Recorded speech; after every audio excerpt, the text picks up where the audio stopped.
Welcome to NKS learning. प्यार दोस्तों, आपको जैसा कि आपको पता है कि आज आपका विलियम वर्ड्सवर्थ का बायोग्राफी हम लोग चर्चा करने वाले हैं। इनसे बहुत क्वेश्चन आते हैं। ये बहुत समझ लीजिए एक जो कल्चर चल रहा था पोइट्री का, उस कल्चर को बदलने वाला व्यक्ति यही है। याद रखिएगा। जैसे परंपरागत जो कल्चर चल रहा था कि लोग ऐसे ऐसे तरीके से कविता लिखते थे, बड़ा अजीब अजीब तरीके से, लेकिन इन्होंने कुछ बदला। इन्होंने क्या बदला? इन्होंने नेचर पे लोगों को खींचने का प्रयास किया। जैसे आपको पता है स्वामी विवेकानंद ने क्या कहा था कि वेदों की ओर लौटो, तो इनका भी एक कथन था कि सब लोग नेचर की ओर लौटो। इनका एक कथन था। आज हम लोग इन्हीं के बारे में पढ़ेंगे दोस्तों, और मजेदार पढ़ने वाले हैं। फैक्ट भी पढ़ेंगे जो पेपर में आ सकता है। पहली बात, अगर आपसे कुछ पूछा जाए कि भैया विलियम वर्ड्सवर्थ का जन्म कब हुआ था, तो आप बताएंगे 7 अप्रैल 1770। पहली बात तो आप क्या बताएंगे भाई? हाँ, तो क्या बताएंगे भाई? 1770 में जन्म हुआ था भाई साहब का।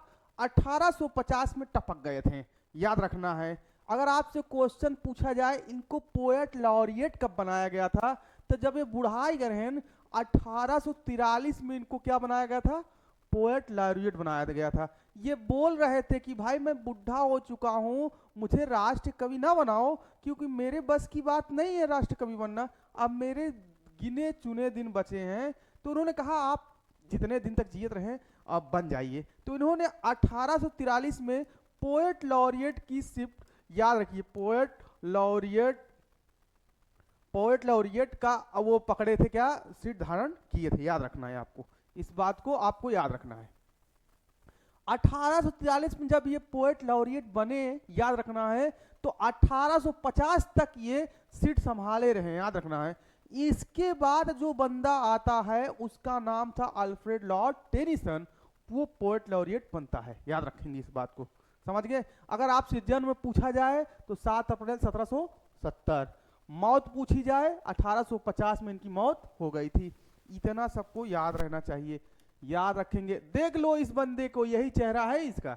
इसने क्या किया था? इसने लोगों को एक ऐसे जगह लाके खड़ा कर दिया, लोगों को प्राकृतिक पर विचार करने की विवश कर दिया कि आज हम लोग जो भी हैं हूबहू प्राकृतिक की वजह से हैं।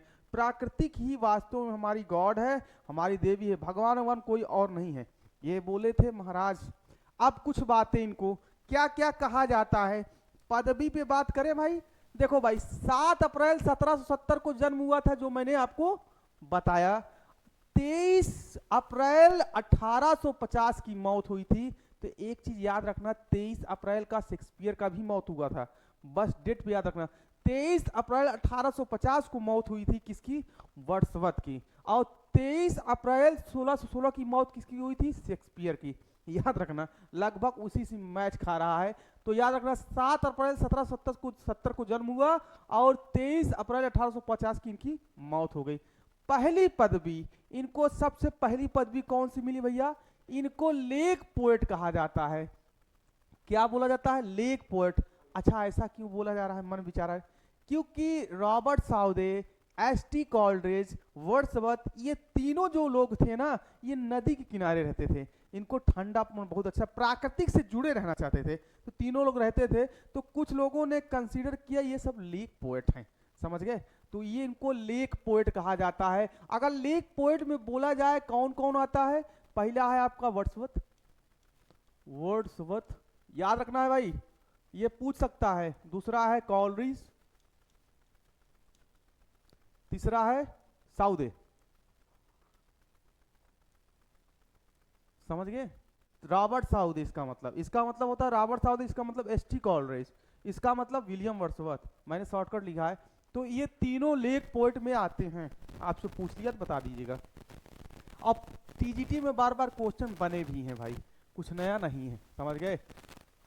दूसरी बात इनको रोमांटिक पोएट कहा जाता है। आप कहोगे सर रोमांटिक काहे कह रहे हैं? अब मेरी बात समझो। रोमांटिक इसलिए बोला जा रहा है क्योंकि इन्होंने जो कल्चर चला रहा था पोएम लिखने का, सोनेट लिखने का, उसको लगभग इन्होंने बदला था। समझ गए। रोमांटिक का मतलब याद रखिएगा अपने काम के प्रति जुनूनी थे, अपने काम को इतना अच्छा करके दिखाने का प्रयास करते थे जो पहले वाले कवि नहीं दिखा पाए थे, इसलिए ये रोमांटिक एज में। और रोमांटिक पोएट यहाँ आप उसे लव से कंसीडर मत करिएगा, समझ गए, याद रखना है। नेचर पोएट की बात किया जाए तो भाई वर्ड्सवर्थ किसके कवि थे? नेचर पोएट कहा जाता है, क्योंकि ये कहीं ना कहीं प्राकृतिक या नेचर को बहुत अहम मानते थे अपने लाइफ में। इनको पोएट ऑफ चाइल्डहुड भी कहा जाता है, किसको? वर्ड्सवर्थ को। याद रखेंगे इस बात को, आपसे क्वेश्चन बनता रहेगा तो ध्यान रखना है आपको। कुछ बातें और चलते हैं भाई। विलियम वर्ड्सवर्थ का जन्म 7 अप्रैल 1770 को हुआ है, ये बात मैं आपको बता चुका हूं, चाहे तो आप इसको लिख लें। तो भाई विलियम वर्ड्सवर्थ का जन्म 7 अप्रैल 1770 में हुआ है। जहां ये जन्म हुआ था उस जगह का नाम अगर पूछा जाए, उस जगह का क्या नाम है? कॉकरमाउथ, कम्बरलैंड और यूके, जो यूनाइटेड किंगडम में पड़ता है। तो बताइए विलियम वर्ड्सवर्थ का जहां जन्म हुआ था उस जगह का क्या नाम है? तो क्या बताओगे? कॉकरमाउथ, कम्बरलैंड और यूनाइटेड किंगडम, ये जगह का नाम है जहां हमारे वर्ड्सवर्थ का जन्म हुआ था। देखो वर्ड्सवर्थ के पिता का नाम क्या है? John Wordsworth. देखो यहाँ पहले जो ब्रिटिश में थोड़ा बहुत लोग ये कल्चर अपनाते थे कि अपने ही नाम पे अपने बेटे का नाम रख देते थे। सीनियर जॉन का फर्क रहता है। आपने जैसे जॉन मिल्टन पढ़ा है तो उसमें सीनियर जॉन मिल्टन आ जाते हैं पिता का नाम। तो ये कल्चर, आप ग्लासवर्दी पढ़ते हैं तो सीनियर ग्लासवर्दी पढ़ लेते हैं, जॉन ग्लासवर्दी को सीनियर जॉन ग्लासवर्दी। तो कुछ ऐसा सिस्टम था वहाँ पे, परंपरा था कि अपने नाम पे अपने बेटे का नाम रखते थे, तो कोई दिक्कत नहीं रखना है, समझ गए। तो भाई जहां तक है वर्ड्सवर्थ के पिता का नाम था जॉन वर्ड्सवर्थ, एक पेशावर कर्मचारी थे। पेशावर का मतलब गवर्नमेंट जॉब करने वाला बंदा था जो बाहर ही रहता था। अब बेटे इनके अधिकतर नानी के यहाँ या अपने घर ही अकेले रहते थे, याद रखिएगा। तो वर्ड्सवर्थ के पिता कौन थे? John Wordsworth. वर्ड्सवर्थ की माँ का नाम क्या था? एने कुक्सन। एने कुक्सन। वर्ड्सवर्थ की माँ का नाम क्या था? एने कुक्सन। याद रखेंगे इस बात को। वर्ड्सवर्थ की पत्नी का नाम क्या था भाई? Mary Hutchinson. याद रखेंगे। ये इनकी जानते हो बचपन से ही मित्र थी, लेकिन ये बंदा रास्ते पे बदल गया था। फ्रांस जाने के बाद एक लड़की फ्रांस में दिखी उनको, एने विल्टन, उससे प्रेम में कर बैठे थे। उसके साथ शायद शारीरिक मतलब गर्लफ्रेंड मान चलो, शारीरिक संबंध बनाए थे। एक लड़की भी पैदा हुई थी, मैं नहीं नाम जानता, आप नाम ढूंढ लीजिएगा। वर्ड्सवर्थ की पत्नी जो है मैरी हचिंसन, वो इनकी पुरानी दोस्त थी, बाद में इनसे इनकी शादी हुई थी। कोई नई लड़की ये नहीं है। लेकिन एक लड़की थी जब ये फ्रांस के टूर पे घूमने गए थे, उसका नाम था एनी वेल्टन। उसके साथ इनके शारीरिक संबंध रहे और एक लड़की पैदा हुई थी। वर्ड्सवर्थ की बहन का नाम क्या था? ये नाम तो बाबू याद ही रखना है, इसको बहुत जरूरी है याद रखना। कहीं ना कहीं वर्ड्सवर्थ अपने सारी कविताओं में अपने बहन का जिक्र और कविताओं को डेडिकेट किए हैं, ये बात याद रखेंगे। आपको वर्ड्सवर्थ पढ़ रहे हैं तो इसको आपको जरूर याद रखना है, ध्यान रखना है। चलो आगे चलते हैं भाई, जय सिया राम बोल के आगे चलो। अब आगे चलते हैं। वर्ड्सवर्थ को पोएट लॉरेट कब बनाया गया था? जो कि मैं आपको पहले ही बता दिया था, 1843 में। ए बेटा ये क्या पढ़ा रहा हूं पता है? इसे कहते हैं वन लाइनर। इसको क्या बोलते हैं? One liner. सीधा एग्जाम में दिखेगा, सीधा क्वेश्चन। मतलब ये नहीं कि तुम्हारी ये मैं गाथा बता रहा हूं, यहां से क्वेश्चन आते हैं, यहां से क्वेश्चन आते, वो मैं पढ़ा रहा हूं, याद रखना है। कोई फर्जी ज्ञान नहीं दे रहा हूं। चलो बताओ भाई, वर्ड्सवर्थ को पोएट लॉरेट कब बनाया गया था? 1843 में बनाया गया था, याद रखना है। वर्ड्सवर्थ और कॉलरिज और साउदे को क्या कहा जाता है? ये मैं पहले ही बता दिया हूं। इनको बोला जाता है लेक डिस्ट्रिक्ट पोएट, या लेक पोएट बोलो या लेक डिस्ट्रिक्ट पोएट कहो, एक ही है, समझ गए। ये तीनों बंदों को क्या कहा जाता है? लेक डिस्ट्रिक्ट पोएट कहा जाता है। वर्ड्सवर्थ टपके कब थे? इनकी मौत कब हुई थी? 23 अप्रैल 1850 में। मतलब वर्ड्सवर्थ की मौत कब हुई थी? 23 अप्रैल 1850 में हुई थी। एक बात याद रखना, इनके मरने के बाद एक वर्क पब्लिश कराया गया था, वो नाम था प्रिल्यूड। 1850 में इनकी वाइफ मरी हचिंसन ने क्या किया था, उस वर्क को पब्लिश कराया था। आपको पता होगा ये बात, नहीं तो किताब उताब देख लिया करो भाई साहब, उसमें लिखा है कि वर्ड्सवर्थ के मौत के बाद कौन सा वर्क पब्लिश हुआ था? प्रिल्यूड पब्लिश हुआ था, याद रखनेंगे आप, समझ गए? तो भाई वर्ड्सवर्थ की मौत किस कारण से हुई थी? अब ये वो बात है, ये उनको एक बीमारी हो गई थी पिलिरोसी, याद रखना है। ये कौन सी बीमारी होती है? चेचक टाइप की होती है, बड़े बड़े बुढ़े होने के बाद ऐसा हो जाता है ना, लोगों को प्रॉब्लम होती, उसी कारण इनकी मौत हुई थी। जैसे जॉन कीट्स की मौत किसके कारण हुई थी? टीवी के कारण। ऐसे इसको भी याद रखो, पूछ लेगा बाबू, समझ गए? हाँ, अब याद रखना इस बात को। चलो आगे चलते हैं। वर्ड्सवर्थ जब मरे थे उनकी पूरी टोटल एज कितनी थी? 80 साल के बुढ़वा रहन, याद रखें। कितने थे? 80 साल के बुढ़े थे। वर्ड्सवर्थ की जब मौत हुई थी उनकी एज 80 साल थी, याद रखेंगे। वर्ड्सवर्थ को कहां दफनाया गया है, इस बात को याद रखेंगे। Grasmere churchyard. कहां दफनाया गया है? ग्रैम शेयर चर्चयार्ड, यानी ये चर्च का नाम है, यहीं पे भाभू को इनको दफनाया गया है। किनको? वर्ड्सवर्थ को ग्रैम्स मेयर चर्च यार्ड में दफनाया गया है। अब मैं क्वेश्चन पूछूं, शेक्सपियर को कहां दफनाया गया है? होली ट्रिनिटी चर्च यार्ड या चर्च, ये उनका दफनाने का जगह है। उनको स्टेटफोर्ड में दफनाया गया था, इनको कहां दफनाया गया है? ग्रैस मेयर चर्च यार्ड। ये सब बातें याद रखो, इनसे क्वेश्चन बनने की पूरी आशाएं हैं भाई, समझ गए? कॉलरिज को पहली बार वर्ड्सवर्थ ने ही क्रिटिसाइज किया था। ये भाई सुनो, अब देखो मेरी बात समझो, आपको भी पता है वर्ड्सवर्थ और कॉलरिज ही बहुत अच्छे दोस्त थे कि नहीं? आपको पता नहीं है? विलियम वर्ड्सवर्थ और एसटी कॉलरिज सबसे अच्छे मित्र थे। इनकी मित्रता हुई थी और इन्होंने 1798 में अपनी लिरिकल बैलेट नाम की पोएम कलेक्शन को पब्लिश कराया था, और उसी कलेक्शन की वजह से रोमांटिक एज की शुरुआत हुई थी। आपको पता नहीं होगा, अरे भाई विलियम वर्ड्सवर्थ, एसटी कॉलरिज, ये दोनों मिलकर के 23 कविता पब्लिश कराए रहे 1798 में।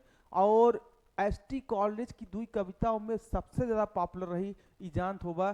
पहली थी उनका राइम ऑफ एशियन मारन था, और एक और थी शायद क्लाउड राउट थी। तो दो पोएम उनकी पब्लिश हुई, मतलब पॉपुलर रही किसकी? एसटी कॉलरिज की। और विलियम वर्ड्सवर्थ की सबसे ज्यादा पोएम, सबसे मतलब फेमस पोएम उसमें थी फर्स्ट पब्लिकेशन में, टिंटन एवे। किसमें आई थी? लिरिकल बैलेट में आई थी, याद रखिएगा। सीधा क्वेश्चन बनता है कि भैया रोमांटिक एज को शुरुआत करने वाले बंदे कौन थे? तो केवल दो ही रहे। कौन कौन?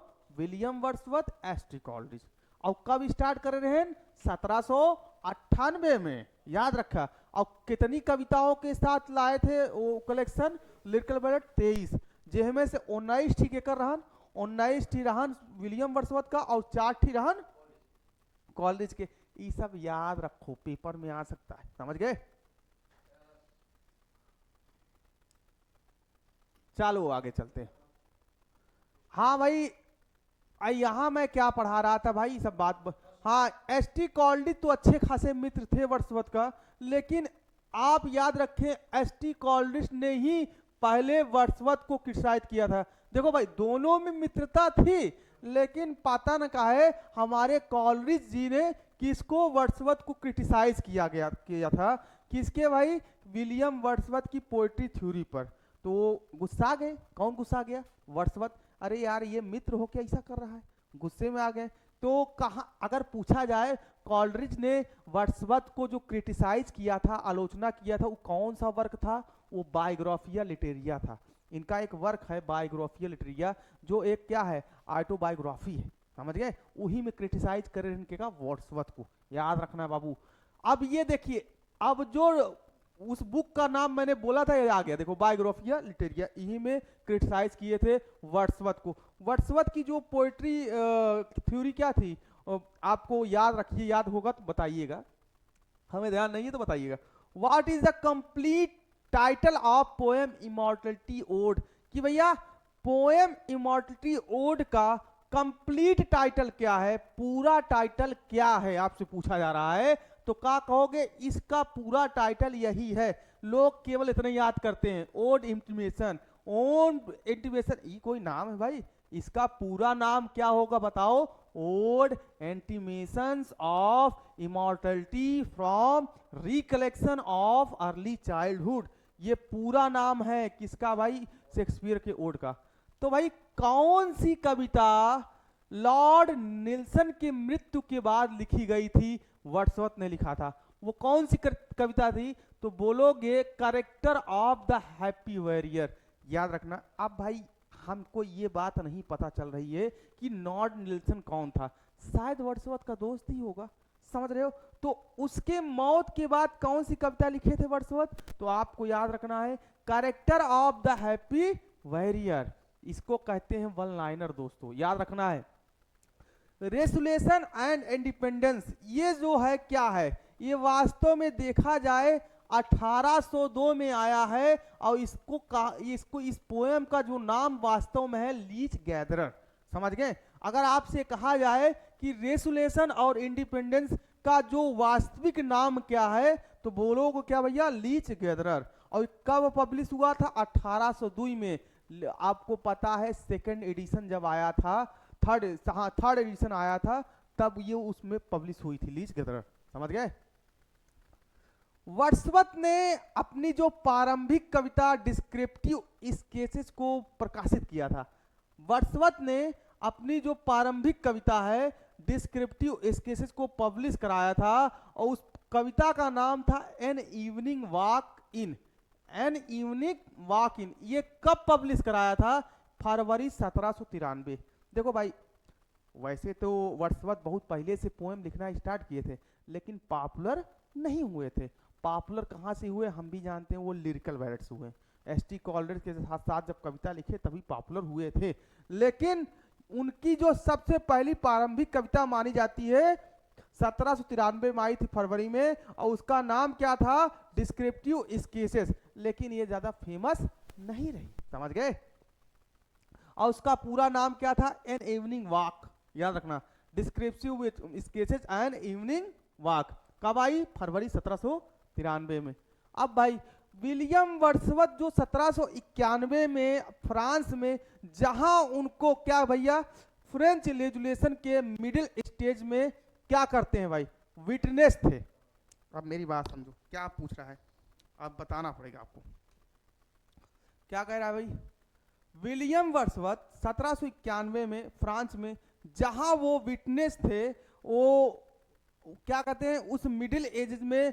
अब देखो इसका ये मतलब क्या है, वर्ड्सवर्थ गए थे फ्रांस, आपको पता है ना, जब वहां पर युद्ध होना स्टार्ट हुआ, क्रांति होना स्टार्ट हुआ, उसके मूल रूप से प्रमुख मतलब साबूत के तौर पे सब कुछ देखे हुए बंदे, सब कुछ देखा हुआ बंदा, ओ क्या मैं पढ़ रहा था, सॉरी इस बात का, विलियम वर्ड्सवर्थ जो है 1791 में फ्रांस में जहां जहां जहां वह क्या किए भाई, मिडिल स्टेजेस के क्या थे, विटनेस थे। वो कौन सी जगह थी, अब यहां समझने का बात करो, ये आप समझ नहीं पा रहे, ये गड़बड़ लिख दिया है। अब मेरी बात समझो, जब वर्ड्सवर्थ फ्रांस गए थे, समझ रहे हो, वो वहां जो चीज देखा जा रहा था, वहां जो चीज, तो पूरी तरह से साबूत के तौर पे कौन थे, वर्ड्सवर्थ ही थे ना। वो घटना जो देखे थे कौन था, वर्ड्सवर्थ थे ना। वो जगह कौन थी, फ्रेंच रेवोल्यूशन थी। तो यही पूछा गया, ये क्वेश्चन बनेगा नहीं, लेकिन इसको जानते रहो। वर्ड्सवर्थ की कविता को आम तौर से क्या बताती है, ये बताइए, कौन सा थीम रखती है बाबू, वो बोलोगे हम्बल एंड रस्टिक लाइफ, यही थीम रखती है, समझ गए। आगे चलें। देखो यार, यही बात तुमको समझ नहीं आई होगी, इसको छोड़ो, लेकिन यहां समझ गए होगे वर्ड्सवर्थ की कविता जो आम तौर से किसको डील करती है, हम्बल और रेस्टिक लाइफ। ये क्वेश्चन बहुत सारे टीचरों ने पूछ भी लिया है कि वर्ड्सवर्थ की कविता किस थीम को फॉलो करती है, तो कहीं नेचर नेचर नेचर, अरे नेचर नहीं बाबू, हम्बल एंड रस्टिक लाइफ, याद रखेंगे इस बात को, समझ गए। अब देखो शेक्सपियर की एक कविता है सॉलिटरी रीपर, तुमको भी पता मुझे भी पता। एक बार पहाड़ियों की जगह से हमारे वर्ड्सवर्थ घूम रहे थे, उन्होंने एक लड़की का गाना गाते हुए सुना जो धान की या कोई खेत में रपाई कर रही थी और गाना गा रही थी जोर जोर से। वर्ड्सवर्थ बड़े मगन हो गए और उसी पे एक पोएम लिख दिया था। उस पोएम का नाम था सॉलिटरी रीपर, याद रखना है। जब सॉलिटरी रीपर उस पोएम का नाम था, समझ रहे हैं, जब वो लड़की गाना गा रही थी तो समझ रहे हो उस भाषा को तो नहीं समझ पा रहे थे, कौन, वर्ड्सवर्थ, समझ रहे हो, लेकिन फिर भी उन्होंने उसके गाने पे मग्न हुए थे। तो यहाँ यही पूछा गया है कि सॉलिटरी रीपर में जो लड़की गाना गा रही थी वो किस भाषा में गा रही थी, तो क्या बताओगे, एरेस गैलिक। वो गाना किस में गा रही थी, एरेस गैलिक। ये क्वेश्चन बताओ वर्ड्सवर्थ की कविता के बीच में से पूछा गया है, ऐसे क्वेश्चन बन सकता है। आपको दिमाग खराब हो जाएगा, पढ़े रहोगे भूल जाओगे, लेकिन याद रखोगे अच्छा रहेगा। तो सॉलिटरी रीपर में जो लड़की थी वो गाना गा रही थी किस भाषा में, एरेस गैलिक, याद रखेंगे। आगे चलते हैं भाई,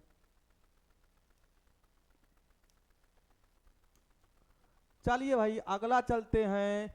सॉलिटरी रीपर जो लगभग क्या है भाई 1850 में स्कॉटलैंड के एक टूर के बाद कंपोज की गई थी। उसे कब पब्लिश कराया गया था, क्या बताओगे, 1807 में। कब पब्लिश हुई थी, 1807 में। एक का याद रखो बाबू, ना याद रखो तो हमार कुछ ना जाए, तुम पेपर में होगे फेल, समझ गए, क्योंकि परीक्षा तुमको देना है, हमको नहीं देना है, हमारा काम है पढ़ाना, समझ गए। हम बस दिखाएंगे बेटा ये इंपॉर्टेंट, इसको पढ़ लो। तो भाई आपसे पूछा जाएगा कि सॉलिटरी रीपर जो कंपोज हुई थी या लिखी गई थी स्कॉटलैंड के टूर के बाद, वो 1805 लिखी थी, पब्लिश कब हुई थी, 1807 में। अब देखिए इस कविता में अब क्या है भाई, यहां देखें क्या ये कोई बात और कह रहे हैं। इन द पोएम, कविता में, she was a phantom of delight Wordsworth silhouette, कि वह जो है डिलाइट एक फैंटोम का क्या करते हैं, आनंद लेते हैं, खुशी होते हैं। वो जो कविता लिखे हैं वर्ड्सवर्थ सेलिब्रेट करते हैं, वो किसके ऊपर है, उनकी वाइफ मैरी के ऊपर है। देखो भाई इन्होंने एक कविता लिखी है आ फैंटोम ऑफ डिलाइट, कविता की लाइन हो सकती है, कविता हो सकती है, तो उसमें इन्होंने डिलाइट महसूस किया और सेलिब्रेट किया है, वो किसके लिए, अपनी वाइफ मैरी के लिए, याद रखेंगे। ऐसे पूछेगा लेकिन इतना कठिन क्वेश्चन ना बनी, नहीं तो उत्तर न दे पाओगे, फेल हो जाओगे। इतना कठिन क्वेश्चन नहीं बनने वाला, समझ गए। आपको मेन ही क्वेश्चन पूछे जाते हैं, मैं भी जानता हूं। आगे चलते हैं भाई, देखो भाई एक्सकर्सन, एक बात याद रखें, ये जो है अनफिनिश्ड पोएम है। ये क्या है, अनफिनिश्ड, एक का लिख नहीं पाए तब ही टपक गए। स्टार्ट तो 1798 में कर रहे हैं, याद रखा। एक्सकर्जन जो 1814 में इसको तारीख दी गई थी, और शुरुआत इसको इस कविता की शुरुआत जो है लाइन, उसके टाइटल क्या था, तो आप बताएंगे the deck line of Wordsworth poetic genius. तो उन्होंने इस कविता में दिखाया है कि कैसे मेरी कविता धीरे धीरे मेरा मन हटता गया, मैं पोएमों से या अपनी पोएट्री से दूर होता गया और अच्छी कविताएं मैं लिख नहीं पाया। तो उन्होंने किस में दिखाया है, एक्सकर्सन में। लेकिन ये अनफिनिश्ड रही है दोस्तों, याद रखना है।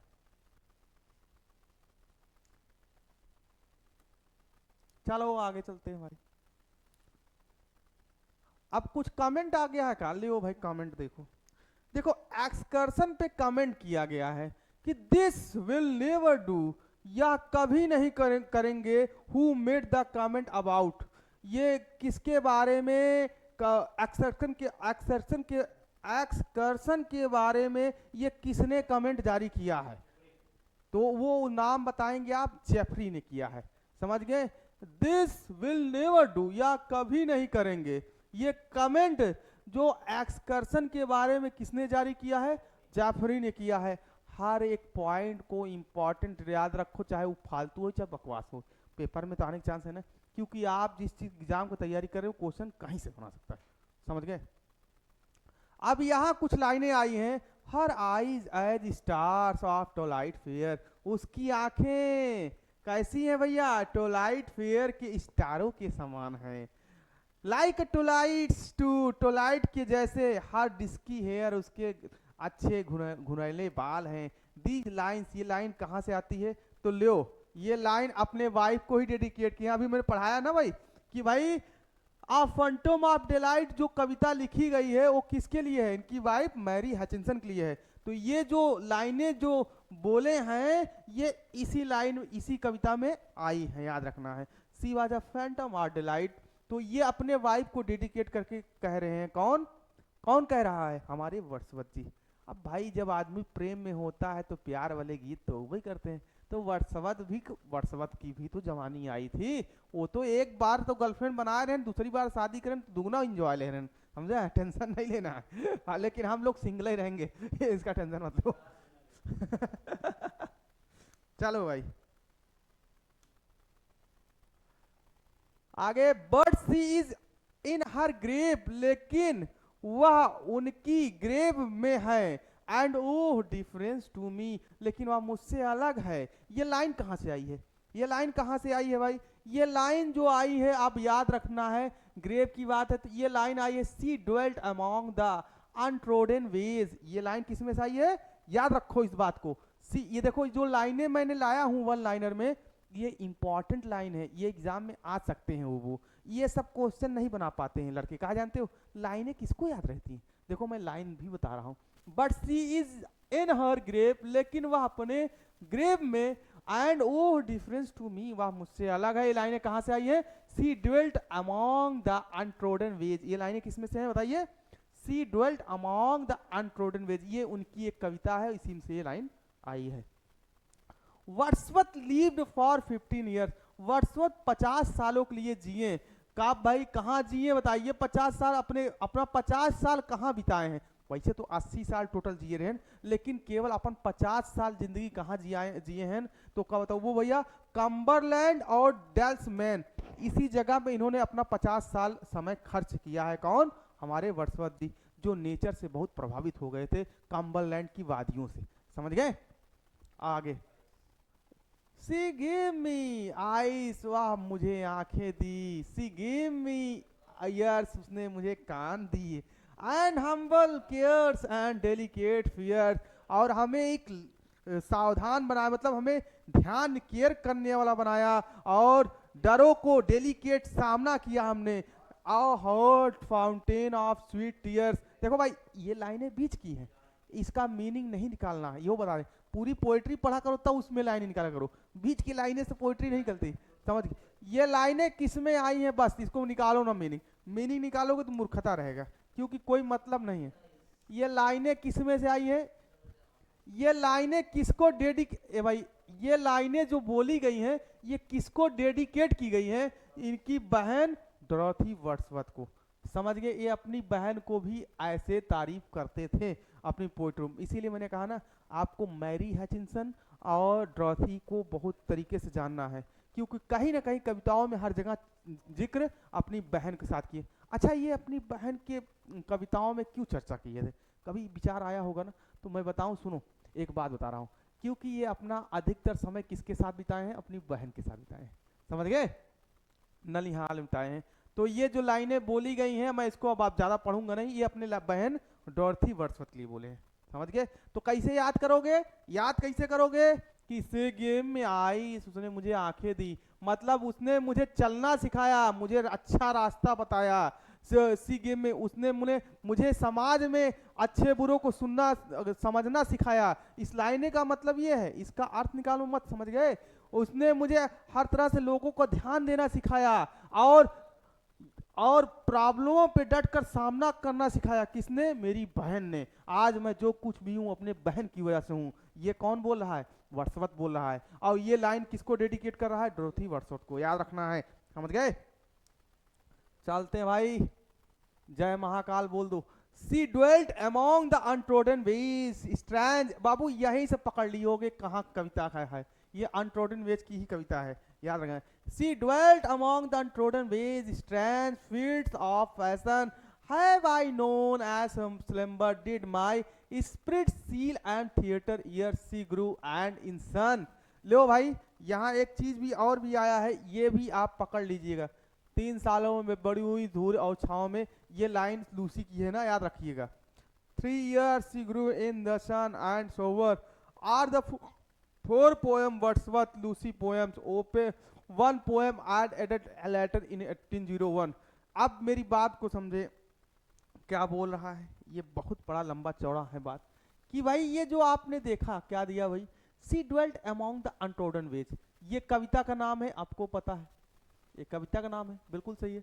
कह रहा है strange fits of passion have I known, ये भी आपको पता है, ये भी क्या है, कविता ही है, ये भी कविता का लाइन क्या है, टाइटल है। ए स्लम्बर डिड माई स्पिरिट, ये भी क्या है, टाइटल ही है, कविता का ही लाइन है, कविता का शुरू का टाइटल है, नाम है। फिर उसके बाद 3 years grew in sun and shower, ये भी क्या है, ये भी कविता। ये सारी लूसी पोएम का क्या है, नाम है। लूसी पोएम का क्या है, सारे सारे ये नाम है। अब पूछ रहा है ये लूसी पोएम जो है, जो वन पोएम जो एडिटेड 1801 में जोड़ी गई थी, वो कौन सी कविता है। इतनी सारी लूसी पोएम है, उसमें एक और लूसी पोएम जोड़ी गई थी, उस लूसी पोएम का क्या नाम है, तो बताओगे, I travelled among unknown man. ये कविता लूसी पोएम में बाद में जोड़ी गई थी, याद रखना। ये जितने भी तुमने देखा, ये क्या है, ये टाइटल है। वर्ड्सवर्थ की कविताओं का क्या है, नाम है, टाइटल है। इसको कुछ जानना नहीं, इसको पढ़ना नहीं, ये क्या है, नाम है। नाम का कोई मीनिंग करता है बाबू, समझ गए। अब आगे, फॉर इज पोएम, उनकी कविताओं में इमॉर्टलिटी ओड्स वर्ड्सवर्थ जो इंडिबेट हुए, याद रखिए क्या कह रहा है भाई, अपनी कविताओं में जो इमॉर्टलिटी ओड है वर्ड्सवर्थ को, जो इंडेप्टेड करती है, कहीं कर्जदार बनाती है। 2 मिनट दोस्तों,